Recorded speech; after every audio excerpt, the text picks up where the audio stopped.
एक नदी के किनारे एक जामुन के पेड़देच पर एक बंदर रहता था। उस पेड़देच पर बहुत ही मीठे मीठे जामुन लगते थे।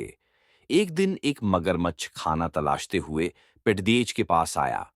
बंदर ने उससे पूछा तो उसने अपने आने की वजह बताई। बंदर ने बताया कि यहाँ बहुत ही मीठे जामुन लगते हैं और उसने वो जामुन मगरमच्छ को दिए। उसकी मित्रता नदी में रहने वाले मगरमच्छ के साथ हो गई। वह बंदर उस मगरमच्छ को रोज खाने के लिए जामुन देता रहता था। एक दिन उस मगरमच्छ ने कुछ जामुन अपनी पत्नी को भी खिलाए।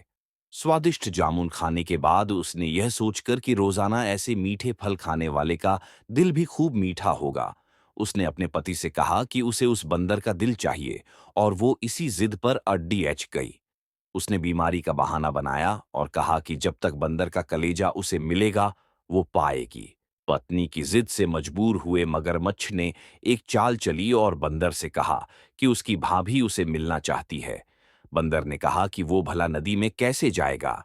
मगरमच्छ ने उपाय सुझाया कि वह उसकी पीठ पर बैठ जाए ताकि सुरक्षित उसके घर पहुंच जाए। बंदर भी अपने मित्र की बात का भरोसा कर पेड़ से नदी में कूदा और उसकी पीठ पर सवार हो गया। जब वे नदी के बीचों बीच पहुंचे, मगरमच्छ ने सोचा कि अब बंदर को सही बात बताने में कोई हानि नहीं और उसने भेद खोल दिया कि उसकी पत्नी उसका दिल खाना चाहती है। बंदर का दिल टूट गया। उसको धक्का तो लगा, लेकिन उसने अपना धैर्य नहीं खोया। बंदर तपाक से बोला, ओह मेरे मित्र, तुमने ये बात मुझे पहले क्यों नहीं बताई, क्योंकि मैंने तो अपना दिल जामुन के पेड्याल में संभाल कर रखा है। अब जल्दी से मुझे वापस नदी के किनारे ले चलो ताकि मैं अपना दिल लाकर अपनी भाभी को उपहार में देकर उसे खुश कर सकूं।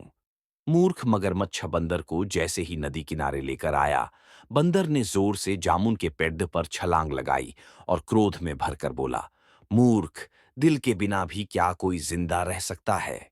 जा, आज से तेरी मेरी दोस्ती समाप्त।